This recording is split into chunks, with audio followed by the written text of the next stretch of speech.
আজকের দিনে খুবই শুভ দিন, কারণ বলা হয় যেদিনকে ঠাকুরের নাম করা হয় না সেই দিনেই ভালো হয় না, যেদিনকে ভগবানের নাম নেওয়া হয় সেদিনকেই ভালো হয়। এখন যে তোমার নারী শক্তি বলেছ, এটা হচ্ছে শিব শক্তি। শিব যেখানে রয়েছেন শক্তি সেখানেই থাকবে, শক্তি বিনা শিব নেই। তোমাদের একটা খুব ছোটই উদাহরণ দিচ্ছি। এখানে বারাণসীতে শ্রী শ্রী মা যখন এসেছিলেন, 2.5 মাস ছিলেন প্রায়, তো সেবাশ্রমে গেছেন, অদ্বৈত আশ্রমে। তখন উনি দেখছেন ঠাকুরের ছবি রয়েছে আর কুলুঙ্গিতে একদিকে স্বামীজির ছবি রয়েছে আর একদিকে কুলুঙ্গি খালি। তখন মা নিজেও হাতে নিজের ফটো রাখলেন, ওতে দুটো ফুল দিলেন আর তারপরে বললেন কি শিব একলা থাকে না, শিবর সঙ্গে শক্তি থাকে, সেই জন্যই এখানে তোমাদের এই শক্তিকে রোজ দুটো করে ফুল দেবে।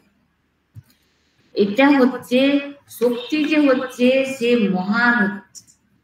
তোমরা দেখেছো ওমেতে ওপরে একটা চন্দ্রবিন্দু আছে, চন্দ্রবিন্দুর ওপরে একটা বিন্দি আছে, বিন্দির ওপরে কিছু নেই। তো সেই যে বিন্দিটা যে হচ্ছে সেই মহাশক্তি, মহাশক্তির খেলা এই জগতে চলছে। সেই খেলাতেই আমরা সবাই আছি, সেই কারণ সেই মহাশক্তি, সে শক্তি না হলে চলতে পারে না। স্বামীজি বলছেন কি এই শক্তি, এই নারী শক্তিকে জাগ্রত করতে হবে। আর সেই জন্য এই যুগে শ্রী শ্রী মা সারদা দেবী এসেছেন কিরকম, নিজেকে অত্যন্ত সাধারণ গ্রামের মহিলা, গ্রামের বধূ হয়ে এসেছেন। স্বামীজি বলছেন, এর আগে আমরা একটু বলছি গৌরীমার বিষয়ে। গৌরীমা অত্যন্ত সাহসী ছিলেন, সঙ্গে সঙ্গে উনি আধ্যাত্মিক শক্তিতেও বলিয়ান ছিলেন, সেটাকে ধরে রেখেছিলেন। উনি ছোটবেলা থেকে, স্বামীজি বলছেন গৌরীমা কোথায়, এইরকম আমার 1000টি গৌরীমা চাই। কারণ আমি ওনার সব বলবো না, দু একটা উদাহরণ দিয়ে তারপরে মায়ের বিষয় বলবো কি উনি কিরকম সাহসী ছিলেন, নির্ভীক ছিলেন। স্বামীজি এই রকমের নির্ভীক আর সাহসী মহিলাদের, মেয়েদের চাইতেন। সেই জন্য বলছেন, শিকাগো থেকে বলছেন আমাদের গৌরীমা কোথায় আছেন, আমার এরকম 1000টি গৌরীমা চাই।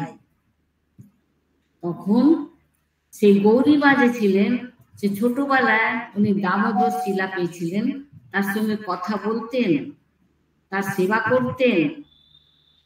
খালি তাই নয়, উনি অত্যন্ত সাহসী ছিলেন, অত্যন্ত বীর ছিলেন, মানে কোনো ওনার ভেতরে কি বলে উইকনেস ছিল না। মা আর ঠাকুরের সঙ্গে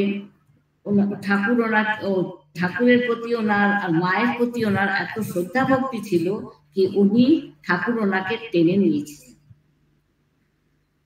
এত শক্তি, এত উনি মানে নির্ভীক ছিলেন যে একবার কি হয়েছিল কি একটা বাড়িতে ছাদের ওপর একটা কুকুরের বাচ্চাকে বাঁদরগুলো সমস্ত জ্বালাতন করছে। কুকুরের বাচ্চাটা মানে খুবই বিচলিত হয়ে, মানে ও তো কথা বলতে পারছে না, কিন্তু সবাই কাছে মনে হচ্ছে সাহায্য চাইছে, ওকে কষ্ট দিচ্ছে বাঁদরটা।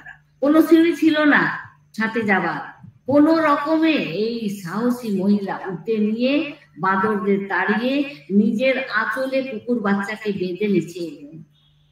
দেখো কত সাহসী। আর একবার কি হয়েছিল, একটা মেয়ে যেই হোক গঙ্গাতে ভেসে চলে যাচ্ছিল, সে বলছিল আমাকে বাঁচাও বাঁচাও। আর পাড়েতে কয়েকজন লোক দাঁড়িয়ে আহারে বয়ে যাচ্ছে, আহারে ভেসে যাচ্ছে। তখন উনি উত্তেজিত হয়ে বললেন, আহারে আহারে তোর বলছো ভেসে যাচ্ছে, ওকে বাঁচাতে পারো না? উনি সাঁতার জানতেন না, কিন্তু কি করলেন, উনি ঝাঁপিয়ে পড়লেন ওই মেয়েকে, যে ডুবে যাচ্ছিল তাকে বাঁচাবার জন্য। তখন ওর সাহসিকতা দেখে সবাই ঝাঁপিয়ে পড়লো আর ওকে বাঁচালো।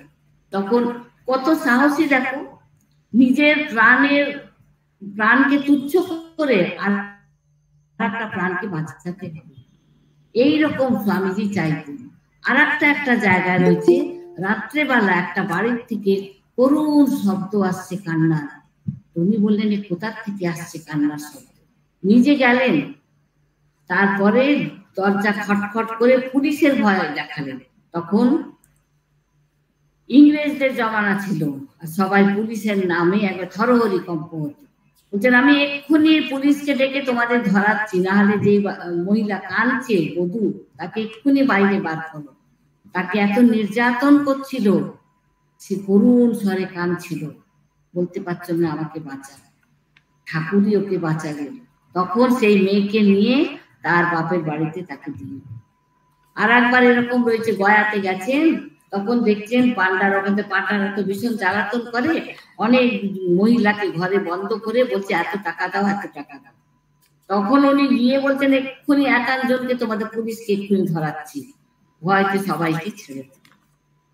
ঠাকুরের প্রতি, তাছাড়া উনি নিজের দামোদরের সঙ্গে কথা বলছেন, এই করতেন। একদিন কি হয়েছে, উনি ভুলে গেছেন ওনাকে কাজের ভেতরে ওনাকে গরম দুধ খাওয়ানি। রাত্রেবেলা উঠে গরম দুধ করে নিজের অতিথি, দেখো কিরকম ওনার ওই ঠাকুর বলছেন না কি, শক্তিকে ধরে থাকতে হয়, খুঁটিকে ধরে থাকতে হয়। থাকতে পারে, যেমন বাচ্চা একটা খুঁটিকে ধরে বনবন ঘুরছে, কিন্তু পড়ছে না কেন, সে ধরে রয়েছে। ঠিক ওই রকমই উনি দামোদরকে ধরে, শক্তি মানে যাকে বলবে আধ্যাত্মিক, ঠাকুর বলছেন এক থাকলে তার আগে যতই শূন্য লাগাও সেটার একটা মহত্ব বেড়ে যায়, কিন্তু যদি এক না থাকে, শূন্য লাগিয়ে যায়, তার কোনো মানেই হয় না। ঠিক ওই রকমই আধ্যাত্মিক দিক থেকে ওনাকে ধরে থাকতে হবে। আর সংসারে তুমি বনবন করে ঘুরো, তাতে কিছু ক্ষতি নেই, তুমি ধরে রয়েছো, ঠাকুরও তোমাকে ধরে রেখেছে। তো সেই জন্যে আর একদিন কি হয়েছিল, উনি অসুস্থ হয়েছেন, তাই জন্য উনি ঠাকুরকে কিছু দেননি। কিন্তু দেখো মনের ভেতর ওনার এমন ভক্তি রয়েছে, রাত্রেবেলা উঠে উনি লুচি তরকারি করে দামোদরকে খাওয়াচ্ছে। তো ঠাকুরকে যে কোনো রূপে ডাকো, ঠাকুর আকর্ষিত হন। তারপরে উনি একদিনকে বলছেন যে আমি জল ঢালছি, তুমি কাদা ঘাটো। এর কত মানে গভীর অর্থ। আমি জল ঢালছি, তুমি কাদা ঘাটো, মানে আমি তোমাকে আধ্যাত্মিক শক্তি দিচ্ছি, প্রেরণা দিচ্ছি। আর তুমি, এর মানে কলকাতার লোকেরা অত্যন্ত দুঃখিত, বেশি নারীরা অত্যন্ত দুঃখিত, আর ওরা অত্যন্ত গরিব, অসহায়, অশিক্ষিত, ওদের তুমি ওঠাও। তখন উনি বললেন ঠিক আছে, আমি কিছু নারীদের নিয়ে হিমালয় যাচ্ছি, আর ওদের আমি শিক্ষা দিয়ে ওদের আধ্যাত্মিক উন্নতি করাবো। ঠাকুর বলছে না না, ওটা করতে হবে না, ওদের হিমালয় নিয়ে যেতে হবে না, তুমি এইখানে কলকাতাতেই যারা পোকার মতো কিলবিল করছে, এই নারীরা অসহায় রয়েছে, অশিক্ষিত রয়েছে, এরা সাহায্য চাইছে, এদের তুমি উদ্ধার করো। তখন উনি ওখানে শারদেশ্বরী আশ্রম খুললেন, আর ওখানে উনি কাজ করতে লাগলেন মহিলাদের জন্য, নারীদের জন্য। এইটা স্বামীজি, কিন্তু উনি দামোদরকে অত্যন্ত ভালোবাসতেন, আর দামোদরকে নিয়েই থাকতেন। আর তাছাড়া উনি এইরকম নারীদের শিক্ষার ব্যবস্থা করলেন, ওদের আধ্যাত্মিক উন্নতি দিয়ে করলেন। তো এইরকম স্বামীজি বলছেন যে এইরকম নারী নিজের ভাবনা না ভেবে অন্যের পরার্থে জীবন দেয়, আমি এইরকমই নারী চাই। এদের জন্য দেখছেন শ্রী শ্রী মা যে হচ্ছেন, উনি আরো বিশাল, কারণ উনি তো ভগবতী ছিলেন, উনি সাধারণ মহিলা তো ছিলেন না, মাতৃভাবের প্রকাশ করতে এসেছিলেন। মাতৃভাবের প্রকাশ করবার জন্যেই ওনার পৃথিবীতে আগমন। আর তাছাড়া বলছেন উনি এত সরল লজ্জাশীল গ্রামীণ বধূ ছিলেন, ওনার জীবন যে ছিল সুগভীর ছিল, অনাড়ম্বর ছিল। একজন গ্রামীণ বধূ দেখুন যে এত লজ্জাশীল, ওনার মুখ কেউ দেখতে পারত না। ওখানে যখন দক্ষিণেশ্বরে ছিলেন তো খাজাঞ্চি বাবু বলছেন কি শ্রীরামকৃষ্ণের পরিবার এখানে আছে, কিন্তু আমরা কোনোদিন দেখিনি ওনাকে কোনোদিন দেখিনি। এত লজ্জাশীল ছিলেন। ভোর 3টের সময় উঠে গঙ্গা স্নান করে জপ ধ্যানে বসতেন। তারপরে সারাদিন কাজ, ভক্তদের জন্য রান্না করা, এই করা, আনন্দে। সুগভীর ছিল, অনাড়ম্বর ছিল। সুগভীর মানে কি হয়? আমরা জীবনটাকে নিজেদের সুগভীর ভাবি না। মনুষ্য জন্ম কিসের জন্য? ঠাকুর বলছেন এটা শুধু ভগবত প্রাপ্তির জন্য হচ্ছে। কেন? একমাত্র মনুষ্য জীবনই সব থেকে উচ্চ যোনি হচ্ছে। এই যোনিতেই তুমি মুক্তি প্রাপ্ত করতে পারবে। আর তোমার যে পূর্ব কর্মফল আছে সেটাও ক্ষয় হয়ে যাবে। আর তুমি আগের নিজের প্রিয়মান যে হচ্ছে সেটাকেও তুমি করতে পারবে। এই জিনিসটাকে আমরা খুব যদি গভীরভাবে নিই, সৎ বিচার করে, তাহলে আমরা কোনোদিন পতিত হব না। তাছাড়া আমাদের সব সময় হাত জোড় করে ঠাকুর মাকে নত হয়ে প্রার্থনা করতে হবে কি তোমরা আমাদের হাত ধরে থাকো। এই জীবনের গভীরত্ব যে হচ্ছে, যেমন মা বুঝেছিলেন সেরকম মা তুমিও আমাদের বুঝিয়ে দাও। ওনার কোনো আডম্বর ছিল না জীবনে, এত সহজ সরল ছিলেন কি গঙ্গার মতো মানে প্রেম। একটা গঙ্গার ধারে যখন যায় তাকে শীতল হাওয়া আমাদের স্পর্শ করে, সেটা আমাদের মনের ভেতরে একটা শীতলতা দেয়। ঠিক ওই রকমই উনি ছিলেন। তো এক জায়গায় বলছেন কি যদি তুমি ভারতবর্ষকে জানতে চাও তাহলে স্বামীজিকে জানতে হবে। কেন বলছেন স্বামীজিকে জানতে হয়, ভারতবর্ষকে জানতে হবে?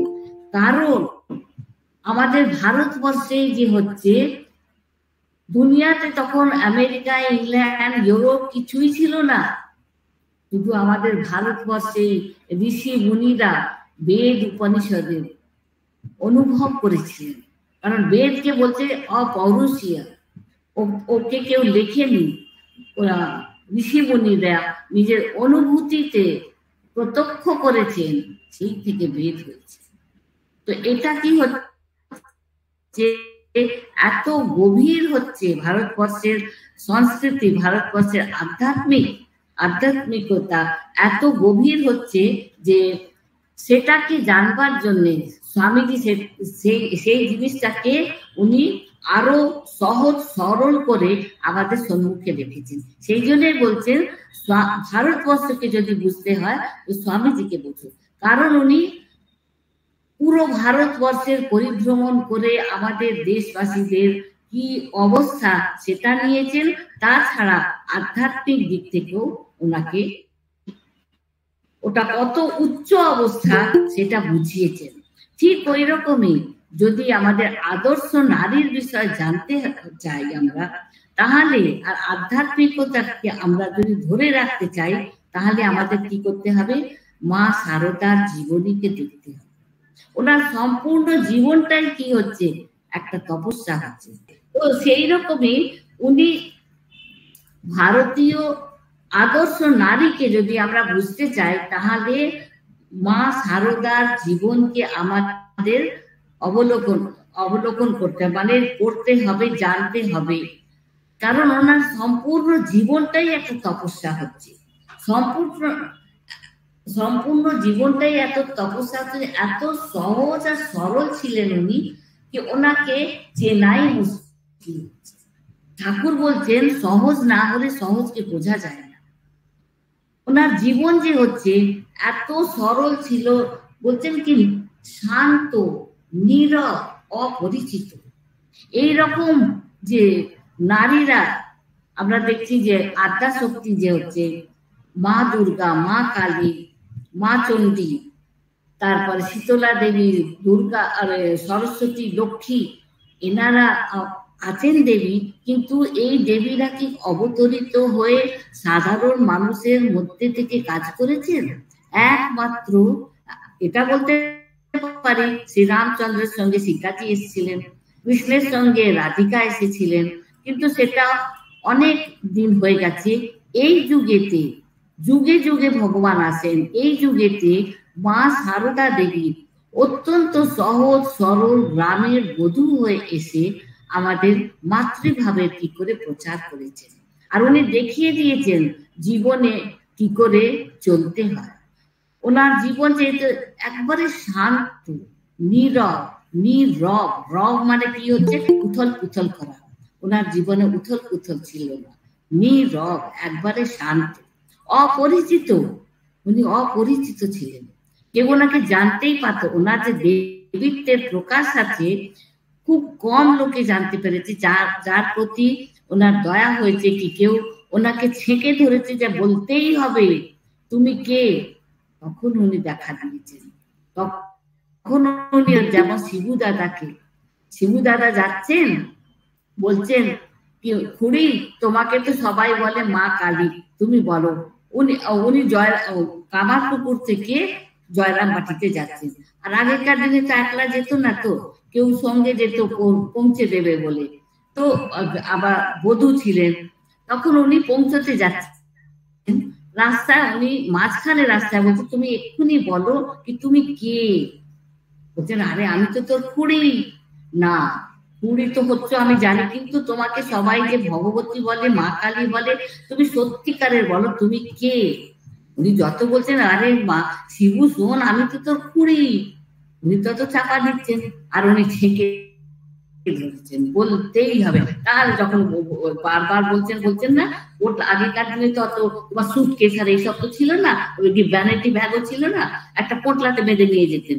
হ্যাঁ, আমাদের প্রেসিডেন্ট মাতাজি, বংশপ্রাণা মাতাজি, উনিও বলতেন আমরা যখন কোথাও যেতাম একটা পুটলিতে নিজের দুটো কাপড় বেঁধে নিয়ে যেতাম, তখনও যেতেন। তো মার যুগে তো উনি তো পোটলাতে বেঁধেই নিয়ে যাচ্ছেন। হ্যাঁ, তখন উনি পোটলাটা নিয়ে বলছেন এই নাও তোমার পোটলা, তুমি যাও আমি যাচ্ছি। ওরে শিবু আয় আয় আয়। তো শিবু বলছেন আমি আসবো না তুমি যতক্ষণ না বলবে। আচ্ছা শোন বাবা শোন, এটা ধর আমাকে পৌঁছে দে, তুমি বলো তবে আমি এক পা নড়বো। বলছে তখন উনি অগত্যা হয়ে বললেন নিজের রূপ দেখা। তখন ওনার পায়ে পড়ে উনি প্রণত হলেন। তো আর একটাতে যখন উনি দক্ষিণেশ্বরে যাচ্ছেন, সবাই বলছে তোমার স্বামী পাগল হয়ে গেছে, তখন উনি সব বন্ধুদের সঙ্গে, বন্ধু না মানে আত্মীয়দের সঙ্গে, লক্ষ্মী দিদির সঙ্গে, তারপর আরো পাড়ার লোকেদের সঙ্গে যাচ্ছে। তখন রাস্তা গিয়ে তো ওরা এগিয়ে চলে গেছে, উনি ধীরে ধীরে যাচ্ছেন। রাস্তা ডাকাত বাবা এসেছে, এত মানে একটু আবঝা আবঝা অন্ধকার হয়ে গেছে, তাতে ঝাঁকড়া ঝাঁকড়া চুল, আর কি একটা মানে দেখো মানুষের চেহারাতে যদি তার সাত্ত্বিক ভাব থাকে তাহলে দেখে তাকে ভয় হয় না, কিন্তু যদি ভেতরে সাত্ত্বিক ভাব না থাকে, আর চাইছে যতই আজকাল এই যুগেতে সে যতই নিজের ওপর প্রবেশ করুক, একটু মুখটা হেসে এই করুক, কিন্তু ভেতরে কি রয়েছে ওটা একটা প্রকাশ পেয়ে যায় এখনো। সেই যুগেতে ও ঝাঁকড়া ঝাঁকড়া চুল, এই একটা বিভৎস চেহারা, ভেতরে একটা হিংসার প্রবৃত্তি যে আছে না, সে হিংসার প্রবৃত্তি একবার ছাপ এসেছে। তখন মা ভয় পাননি, কারণ দেখুন সুগভীর জীবন যে হচ্ছে, সুগভীর চিন্তা করছেন। উনি চিন্তা করলেন যে আমি কেন এসেছি, জগতের উদ্ধারের জন্য এসেছি। যদি এক্ষুনি আমি ওকে নিজের কালী রূপ না দেখাই তো আমাকে সে মেরে ফেলবে, সেই জন্যেই উনি ওকে কালী রূপ দেখান। তখন কালী রূপ দেখে ও একবারে হতভম্ব হয়ে গেল, ওনার পায়ে পড়ে মা তুমি কে, আমি চিনতে পারিনি মা, আমি চিনতে পারিনি। আবার উনি স্বাভাবিক হয়ে গেলেন। তখন ওর পেছনে ওনার স্ত্রীও আসছিল, তখন দুজনে মিলে কি করলেন, তুমি আমার মেয়ে মা, চলো আমার বাড়িতে আজকে রাতটুকু এখানে থাকো, আর সকালে তোমার সঙ্গীদের সঙ্গে আমি মিলিয়ে দেবো, পৌঁছে দেবো। মা কেন দেখালেন? আগেই বললাম, যদি মার জীবনটা ওইখানেই সে মাকে মেরে ফেলতো কি কিছু করে দিত, তখন তো ওনার যে উদ্দেশ্যে উনি এসেছেন এই পৃথিবীতে জীব উদ্ধার করতে,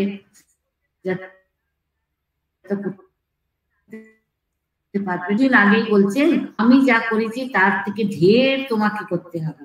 তো মা বলছেন কি, আরে আমি কি করবো, আমি তো নারী, আমি তো একটা মেয়ে মানুষ।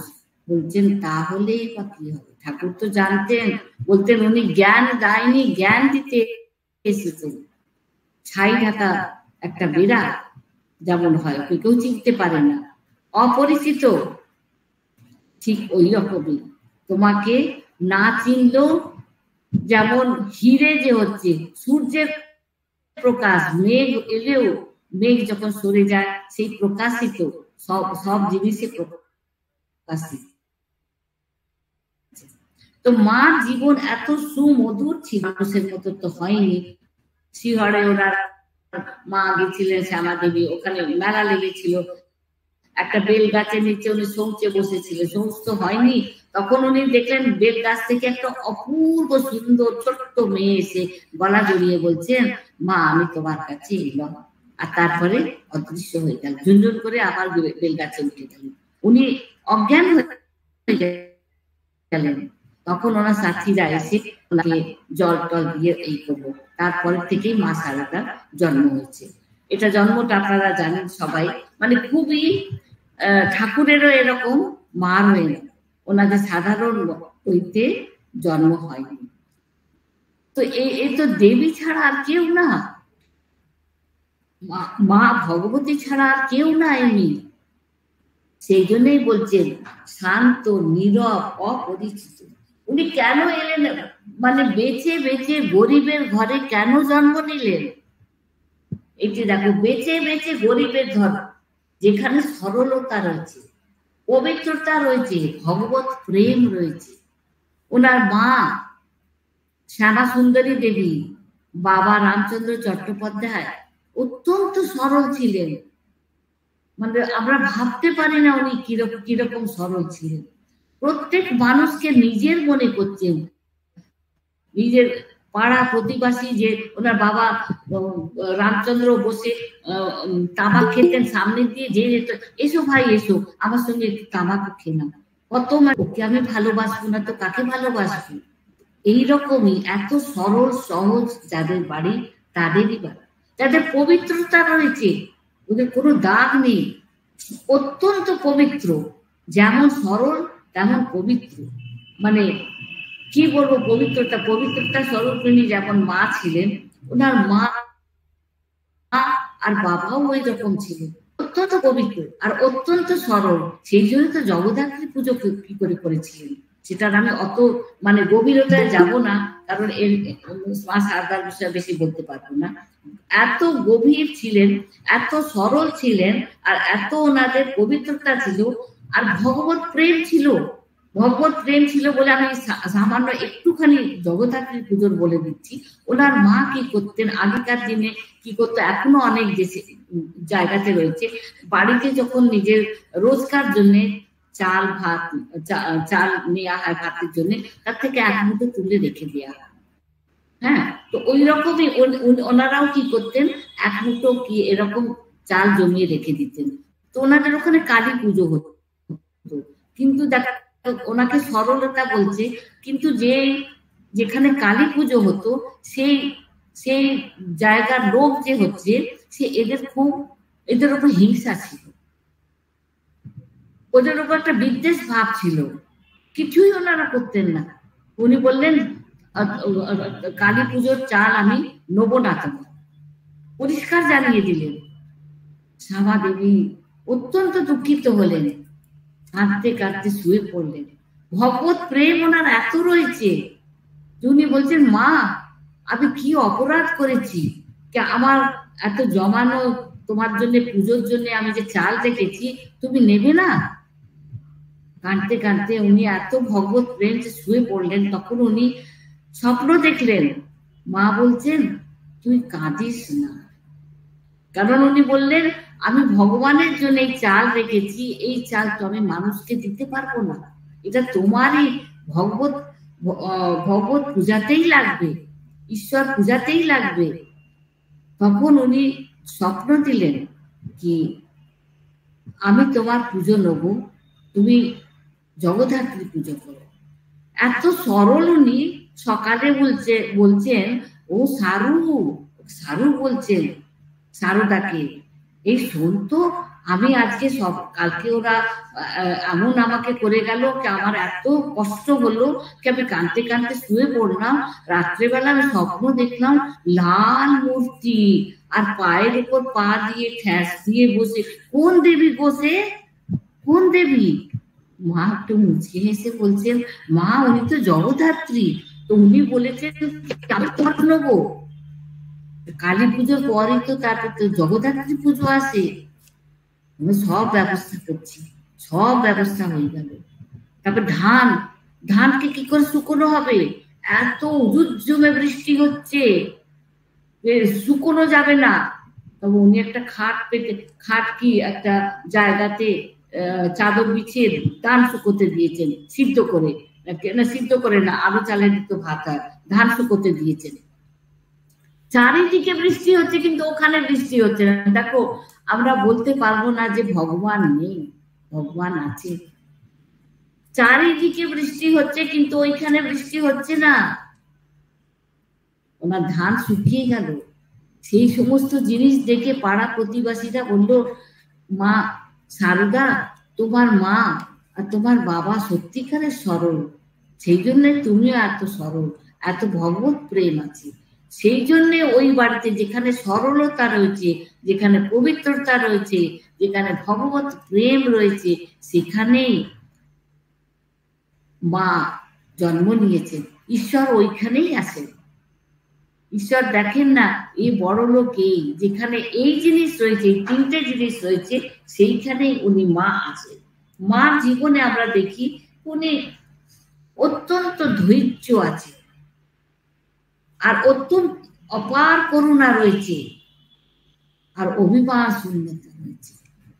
এটা তো দেখছি আমরা মা সারদা দেবীর সম্পূর্ণ জীবন আমরা দেখছি একটা তপস্যার জীবন আছে। কন্যা রূপে দেখছি তপস্যার জীবন রয়েছে, সহধর্মীতে দেখছি তপস্যার জীবন রয়েছে,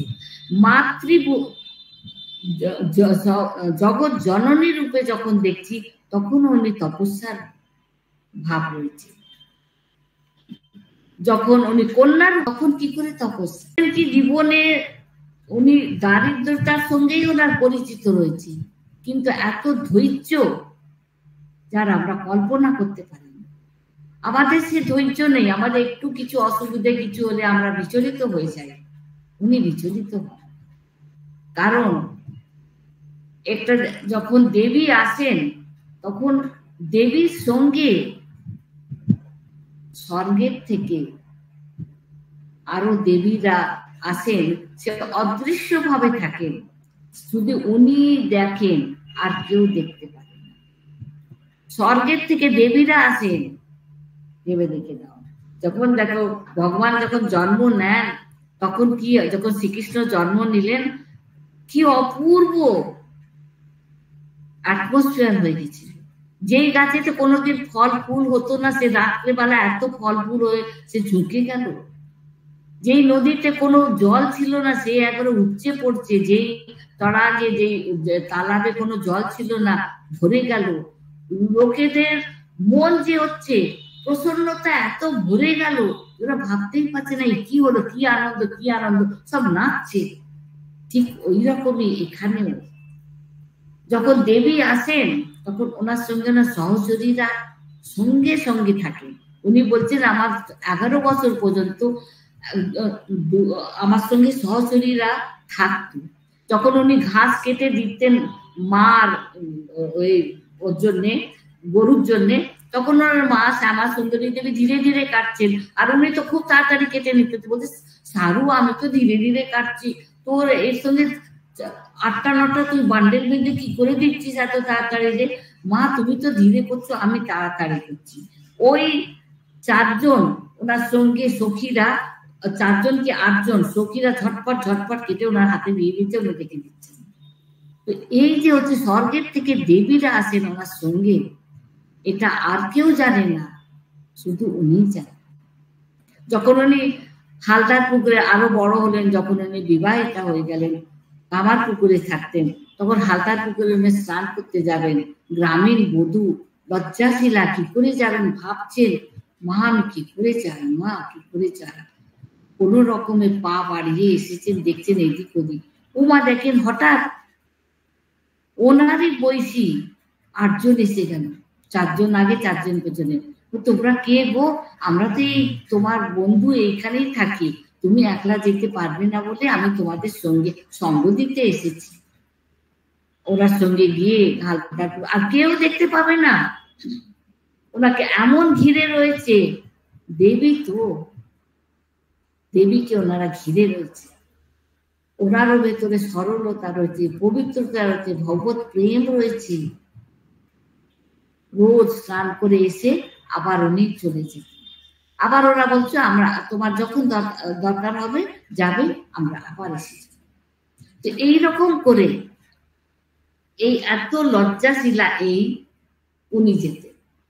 ওনার ব্যবহারের ভেতরে এত মাধুর্য ছিল, নিষ্কপট ছিলেন, এত সবাইকে নিজের আপন বলে ভালোবাসতেন যে সবাই ওনার প্রতি আকর্ষিত হতো। বাচ্চার থেকে নিয়ে বুড়োর থেকে নিয়ে প্রত্যেকে। দ্বিতীয় কথা, উনি সবার দুঃখকে হরণ করে নিতেন। একজন মহিলা এসেছে একবার, তার সদ্য মানে জোয়ান ছেলে মারা গেছে। আর দেখো, ছেলে মারা গেলে, জোয়ান ছেলে মারা গেলে কত কষ্ট। সে বলতে যার যায় সেই যায়। ঠাকুর বলছেন না যে ঝাঁট দিচ্ছে, বলছে কি যে অমুক, আচ্ছা অমুক মারা গেছে কিন্তু ঝাঁটও দিচ্ছে। তাহলে নিজের যখন একবার ঝাঁটা পেলে একবার অজ্ঞান হয়ে যায়। তো ওর যে মারা গেছে, ওর যে এত কষ্ট হচ্ছে, মার কাছে এসে মানে চিৎকার করে কাঁদছে। ও তখন দেখছে না, ও তখন লজ্জাশীলা নেই, ও তখন দেখছে আমাকে কেউ দেখছে, তার ভেতরে এত কষ্ট হচ্ছে কি ও কাঁদছে জোরে জোরে। মা ওর কষ্টটা বুঝতে পেরেছেন, ওর কাছে এসে ও যত জোরে কাঁদছে তার 10 গুণ জোরে মা কাঁদছেন। সবাই জড়ো হয়ে গেছে, কি হয়েছে কি হয়েছে। অত জোরে কেঁদে ওর দুঃখটা হরণ করে নিলেন। কিছুক্ষণ কেঁদে তারপরে ও ভুলেই গেল, ওকে এমন করলেন যে ভুলেই গেল। ওর ভিতরে এমন প্রেম দিয়ে দিলেন, এত ভালোবাসা দিয়ে দিলেন। তারপর ওকে গুড় আর মুড়ি দিয়ে ওকে বিদায় দিলেন। তো এইরকম যে হচ্ছে অন্যের দুঃখটা হরণ করা, এটা বলে হরি হরণ করে। মা শারদা বলছেন কি, যে কেউ আমাকে মা বলে ডাকবে আমি তার কাছেই থাকবো, নিষ্কপট হয়ে। এই যে না যে দেখানোর জন্য না, আমি সত্যি সত্যি মনে ডাকছি, তাতে আমার হৃদয় শান্ত হচ্ছে। ওইটাতে ওনা বলছেন ওনার অপূর্ব ধৈর্য ছিল। তার একটা উদাহরণ দিচ্ছি, এত ধৈর্য ছিলেন, যখন উনি শুনলেন কি অনেক দিন হয়ে গেছে দক্ষিণেশ্বরে যাননি, তখন উনি নিজের মার সঙ্গে জয়রাম বাটির থেকে হেঁটে হেঁটে আসছেন। আর এসে নৌকা করে কালীবাড়ির দিকে এসেছেন, উঠবেন। ততক্ষণে সেটাকে বৃহস্পতিবার ছিল। আর হৃদয়রাম তো জানো, হৃদয়রাম আর ঠাকুরও বসেছেন। ঠাকুর যখন একটা জায়গায় পড়েছি খুব সুন্দর, ঠাকুর যখন রেগে যেতেন তখন হৃদয়রামকে যা গালাগালি দিতেন, ইভেন কি ঝাঁটা জুতো যা থাকতো সবে দিয়ে বাড়তেন। আর ও তখন হৃদয় কিছু বলতো না। আবার যখন হৃদয় রেগে যেত ঠাকুরকে ওই রকমই গালাগালি দিয়ে উনি বলতেন, কিচ্ছু বলতেন না, চুপচাপ সহ্য করতেন। তো এইরকমই এসেছেন যখন, তখন হৃদয় এসে বলছে কি হ্যাঁ তুমি বৃহস্পতিবার এসছো, ভেতরে পা দিতে পারবে না, তুমি এক্ষুনি ফেরত চলে যাও। এখন দেখো অতটা দূর থেকে হেঁটে হেঁটে এসেছেন, কিন্তু ওনার মুখে কোনো মানে চিহ্ন নেই যে ওনাকে বকেছেন, যেতে দিচ্ছেন না। ঠাকুর চুপচাপ দেখছে। ওনার এত ধৈর্য, উনি মাকে হাত জোর করে বলছেন, মা কালীকে, মা যদি তুমি দিন দাও তো আমি আবার আসবো। উনি কোনো গালাগালি দিচ্ছেন না, যে ওনার হৃদয়ের প্রতি কোনো অসন্তোষ ভাবও নেই। কেউ কেউ অন্তর থেকে, আমরা বলি না রেগে গেলে আমাদের মুখ থেকে বলা উচিত না, অনেক জিনিস বেরিয়ে যায়। অত দূর থেকে হেঁটে হেঁটে এসে তারপরে ওনারই স্বামী ঢুকতে দিচ্ছে না। কত দুঃখ বলে। আজকালকার দিনে কোর্ট কেস, সুপ্রিম কোর্টে কোর্ট কেস হয়ে যাবে, কিন্তু এই দেখো ধৈর্য, হাত জোর করে বলছেন মা কালীকে, মা যদি দিন দাও তো আমি আবার আসবো। কিন্তু ওকে কিছু বলছেন না, ওর প্রতি অসন্তোষ না, মনে ওনার কোনো ক্ষোভও নেই, কারণ পূর্ণ ঘট। এখানে দেবীত্বের প্রকাশ, এখানেই দেবীত্বের প্রকাশ। আমরা যে হচ্ছে পূর্ণ ঘট না, আমার অপূর্ণ, সেই জন্যই আমাদের রাগ হয়, দ্বেষ হয়, কাম ক্রোধ লোভ সব আছে। কিন্তু উনি যে পূর্ণ, পূর্ণতে আর কি হবে, কোনো জিনিসই নেই। এটা শুদ্ধ দেখাবার জন্যে, গৃহস্থ জন্যে, আর পুরো নারী জাতিকেও দেখাবার জন্য, সমস্ত জগৎকে দেখাবার জন্য। ধৈর্য কিরকম, আরো অনেক উদাহরণ রয়েছে, আমি একটাই দিলাম। অপার করুণা ওনার, সে করুণার অন্ত নেই। সে করুণার, ওরা বলতে বলতে আমাদের মানে স্বামীজি বলছেন না, ঠাকুরের যদি একটা অক্ষরকে আমরা অ্যানালিসিস করে লিখতে যাই তো সেটা মানে আমাদের কত মহাভারত, মানে পাতার পর পাতায় আমরা লিখে চলবো, কিন্তু অন্ত হবে না। ঠিক ওই রকমই মার যে ধৈর্যের কথা আর করুণার কথা যদি আমরা বলি, তার অন্ত নেই, তার সীমা নেই। আর আমরা একটা দুটো উদাহরণ দিতে পারি করুণার কথা। মার অপার করুণা যে রয়েছে সেটা দেখাচ্ছি। গিরিশচন্দ্রের সঙ্গে একজন পদ্মবিনোদ ছিল, সে ওনার সঙ্গে কাজ করত, কি থিয়েটার সবকিছু করতো। তারপরে পরের দিকে ওর খুব খারাপ নেশা হয়ে গেল, এত মদ খেত তার অন্ত নেই। ও পুরো কি করতো, যে নিজের প্লে আছে, যা আছে সমস্ত থিয়েটার করে মদ খেয়ে, আর ঠাকুরের যে সন্তান ছিলেন ওই শরৎ মহারাজ, তাকে দোস্ত বলতো। সে রাত্রেবেলা দুটো বেজে গেছে, তখন এসে বাগবাজারে মা থাকতেন, টোকা দিচ্ছে, টোকা দিয়ে বলছে, দোস্ত দরজা খোলো, দরজা খোলো, দরজা খোলো। তো উনি তো বুঝতে পেরেছেন যে একে, তখন ইশারায় সবাইকে বলছেন, তোমরা কেউ উঠো না, দরজাও খুলো না, কারণ মা সারাদিন এই করে রাত্রেবেলা একটু নিদ্রায় যাচ্ছেন, ওনার নিদ্রা ভেঙে যাবে। তারপর দিন আবার এসে, দোস্ত দরজা খোলো, দরজা খোলো। তখন খোলেনি, তখন কি করেছে, পুলিশ না রাস্তায় বেরিয়ে, কিন্তু ভেতরে মায়ের প্রতি এত শ্রদ্ধা ভক্তি আর একটা বিশ্বাস, গভীর বিশ্বাস ছিল মায়ের প্রতি, কি ও গান গাইছে, উঠো গো করুণাময়ী, খুলো গো কুটির দ্বার, সন্তানে বাইরে রেখে সুখে আছো অন্তপুরে।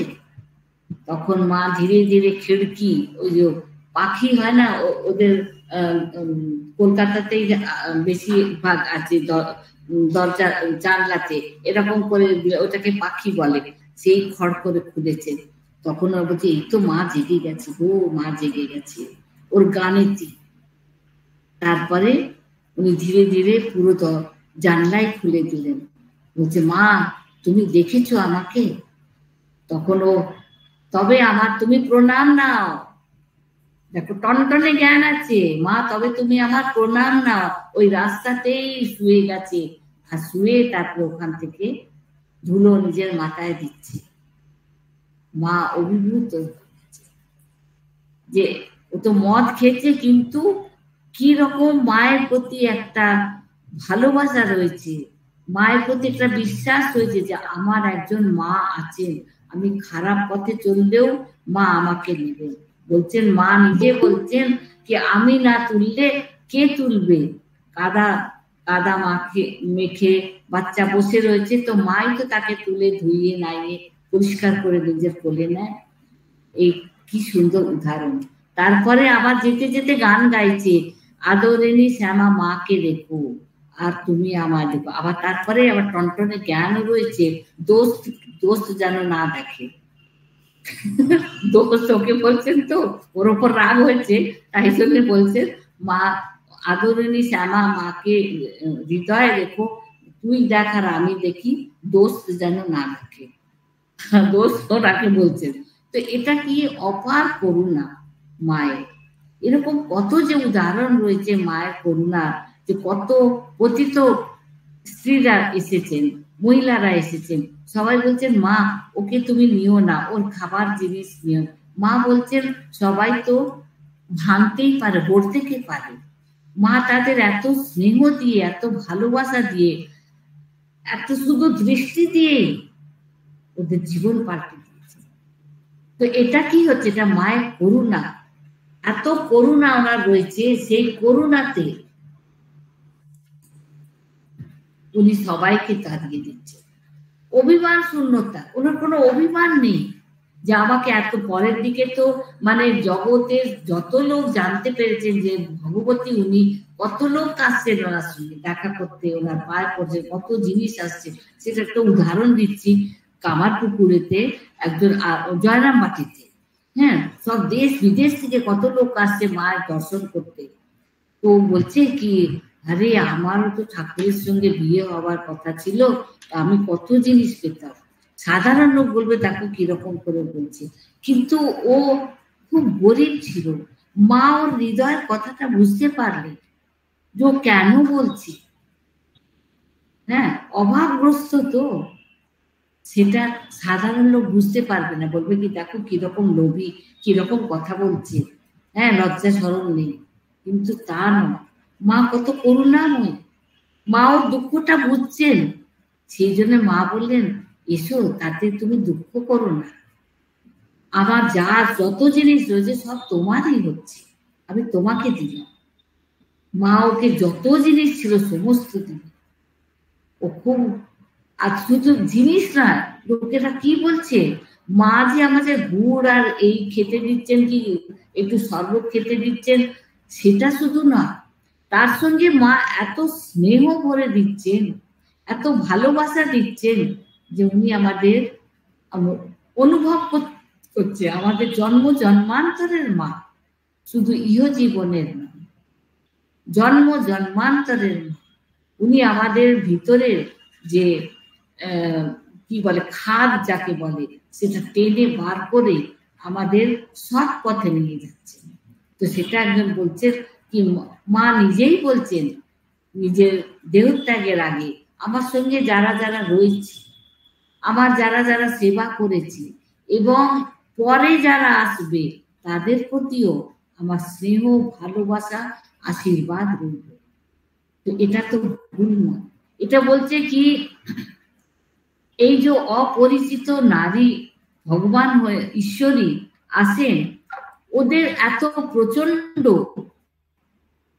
সৎ বিচারের শক্তি রয়েছে কি 4টে কি 5টা সৎ বিচার করে ওনারা যদি চলেও যান, তো এই সৎ বিচার যে হচ্ছে এ অনন্তকাল পর্যন্ত পৃথিবীতে থাকে। আর সেই সৎ বিচার যে হচ্ছে, যে আরো সৎ বিচার করে, সে আকর্ষণ করে টেনে নেয় আর তাকে আধ্যাত্মিক পথেতে নিয়ে যায়।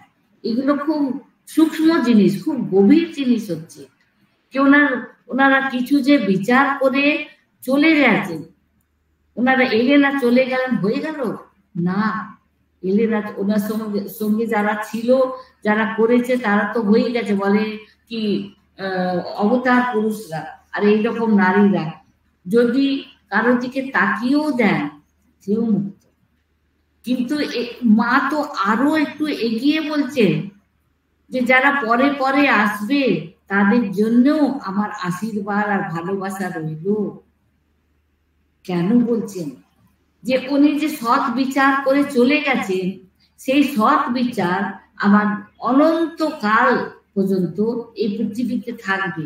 আর সেই সৎ বিচার যে হচ্ছে, যে সৎ বিচার করবে ভগবানের প্রতি ভালোবাসা থাকবে, কেবল ওই রূপেই নয়, মা বলছেন, ঠাকুর বলছেন, যে কোনো রূপে ভগবানকে ডাকবে ভগবান তাকে টেনে নেবে। ঠাকুর বলছেন না, জেনে শুনেই তুমি বলো গঙ্গাতে স্নান করো, কেউ ধাক্কা দিয়ে করো, হবে। তো এটা সুখদেব একটা জায়গায় বলছেন, এই যে অত্যন্ত পাপিষ্ঠ ছিল শিশুপাল, সুখদেব বলছেন কি, অত্যন্ত পাপিষ্ঠ হলেও সে ভগবানকে শত্রু রূপেও যে ধরেছে তার মুক্ত। কেন? ভগবানের নাম, যে কোনো রূপে, যে কোনো রূপে ভগবানের নাম নিলে ভগবান অতি অবশ্যই। কারণ ওই ওই নাম যে হচ্ছে, সে আন্তরিকতা তাতে থাকা উচিত। আমি ওপর থেকে দেখাচ্ছে কি শিশুপাল যে কি হয়েছে, রাবণও দেখাচ্ছে ওপর থেকে, তখন ওকে রাবণকে বলা হচ্ছে তুমি সীতাকে ছেড়ে দাও, তুমি জানো না রামকে? তখন উনি বলছেন আমি কি জানি না কি? সব জেনে শুনেও কি করছেন, শুধু দেখাবার জন্য। এখানে উনি বলছেন শিশুপালকে ওর মুক্ত, কারণ ও ভগবানকে আন্তরিক হিসেবে দেখেছে। এই যে সূক্ষ্ম জিনিস হচ্ছে, এগুলো আমরা ধরতে পারি না। এগুলো যতই, ঠাকুর বলছেন, যতই গঙ্গার দিকে যাবে ততই তোমার খুব ভালো মানে শীতল বায়ু পাবে, তোমার মন শান্ত হবে, আর তুমি একটা শীতলতা প্রাপ্ত করবে। ঠিক ওই রকমই যতই আমরা ভগবত চর্চা করব, ভগবানের কাছে যাব, ততই আমাদের যে কলুষিত ভাব রয়েছে, পূর্ব জন্মে যত আমাদের বন্ধন রয়েছে, সেগুলো খুলে যাবে।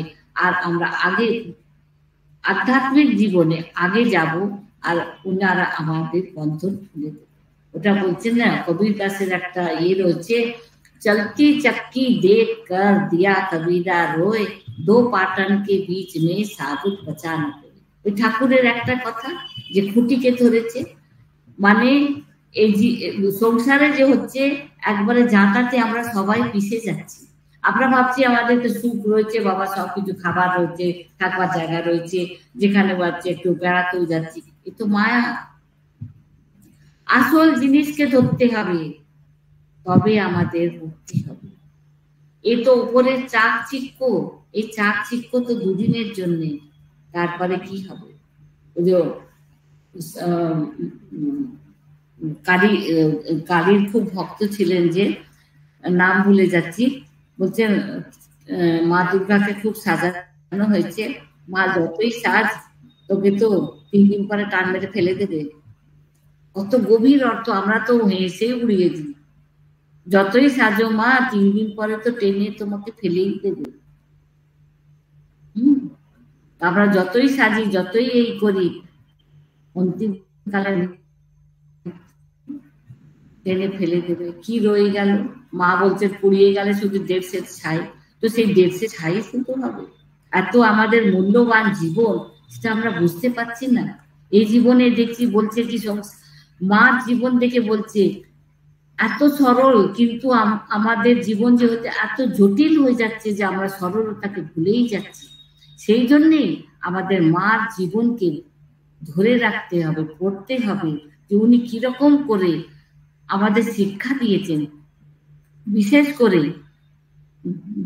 গৃহস্থ জীবনকে এবং পুরো ভারতবাসীকে। কেবল গৃহস্থই নেই, সমস্ত লোককে, সমস্ত জীব জন্তু মানুষকে বেশি কি করে তোমাকে এই জীবনটা যে পেয়েছো, এত মূল্যবান জীবন, তার মান রাখো। সেটাকে আমরা যে জীবনটা পেয়েছি এত সুন্দর, সেটাকে আমাদের বুঝতে হবে। আর তার আমাদের মানে কি বলবো, हमको হিন্দি आ जाता, বাংলা में नहीं आ रहा वो शब्द, মানে ওর মূল্য আমাদের বুঝতে হবে, জীবনটার মূল্য কি হচ্ছে, শুধু খেয়েতে উড়ে 4 পাকের মতো খেয়েতে উড়িয়ে দিলাম ওই করে, সেটা কিন্তু নয়। আমাদের কি করতে হবে, জীবনটাকে বুঝতে, কেন পেয়েছি জীবনের, ঠাকুর বলছেন জীবনের উদ্দেশ্য কি, ভগবান লাভ। আর বলছেন কি, ভগবান লাভ হলে কি তোর দুটো সিং হবে, তা না। ভেতরে আমাদের শান্ত ভাব আসবে, মা যেমনি দেখিয়ে দিচ্ছেন ভগবান প্রেম, ওইটা হবে আমাদের। তারপরে আমরা লিখছি, বোধহয় সময় হয়ে গেল। মা যে জীবনে এত সময় কি হয়ে যাচ্ছে, खत्म हो गया क्या टाइम? हाँ माँ,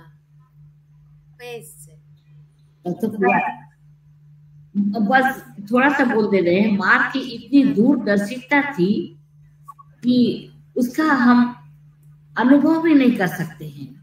एक बार क्या हुआ कि एक भक्त जो है, माँ को बहुत, माँ के प्रति श्रद्धा भक्ति बहुत थी, बहुत चीज देते थे, तो अच्छे अच्छे कपड़े कहते थे खरीद लीजिए। तो माँ ने, अरे मैं हिंदी में बोलने लगी, सॉरी, মা কে খুব ভালো ভালো জিনিস দিত, তখন বলছে ভালো ভালো কাপড় কিনে দিত। মা বলছেন না, অত ভালো কাপড় কিনে কি হবে, তার থেকে ধানের জমি কিনে নিলে ভালো। দেখো কত দূরদর্শিতা হচ্ছে। তো 100 টাকা, তখন 100 টাকার কত দাম, অনেক বিঘা জমি। তারপরে পরে বললো ও কিনা আমি 200 টাকা নেবো। মা বললেন আচ্ছা ঠিক আছে, তোমরা ধান কিনে রাখো। ধান কিনে রেখে তখন ধানের দাম যখন বেড়ে গেল, সেই পয়সা জমিয়ে 200 টাকা করে ধানের জমি কিনে নিলে। কেন না, পরবর্তীকালে যে সাধু সন্ন্যাসীরা আসবে, ভক্তরা আসবে, তাদের সেবা কি করে হবে? সেই জমি কেনা থাকলে তো ধান হবে, ধান থেকে ওদের খাওয়ানো হবে। তারপরে তো ট্যাক্স দিতে এসছে, তখন ট্যাক্স দিয়ে দিয়েছে। মা বলছেন না, তখনকার দিনে ইংরেজদের বলছেন কি, আমার নামে তোমরা দরখাস্ত দাও কি আমাদের ট্যাক্স যেন না দিতে হয়।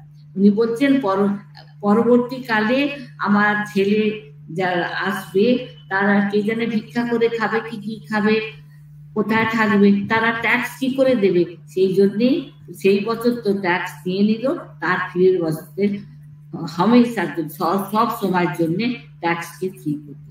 তো এইরকম ওনার দূরদর্শিতা ছিল।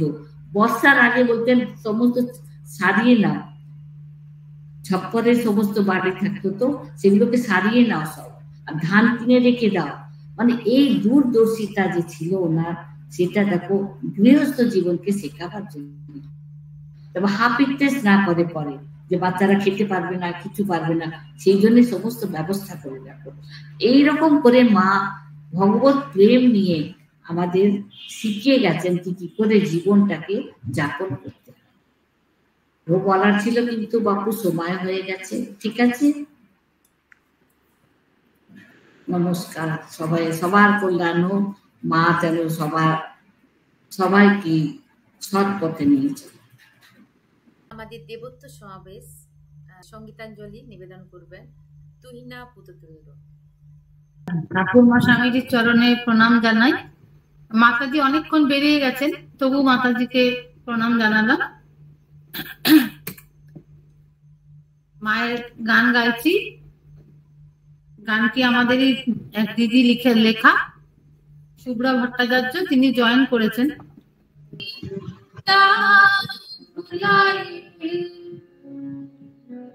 তোমার করে না গো মা, আমার আমি দাও ভুলাই, তোমার করে না গো মা, শরণ মনন করব সদাই, থাকবো ধরে চরণ তোমার, শরণ মনন করব সদাই, থাকবো ধরে চরণ তোমার, আমার আমি দাও ভুলাই, তোমার করে না গো মা।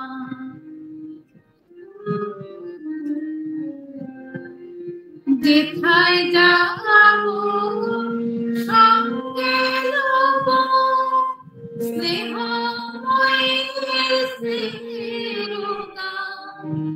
যেথায় যাব সঙ্গে রব স্নেহময়ী স্নেহের গান।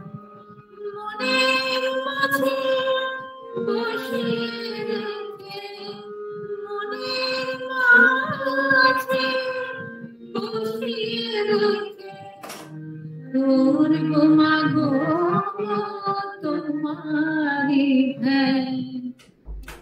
আমার আমি দাও ভুলাই তোমার করে নাও গো মা।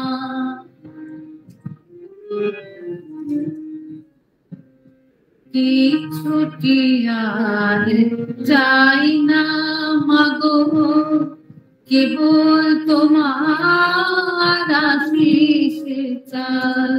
কিছুটি আর চাই না মাগো, কেবল তোমার আশিস চাই।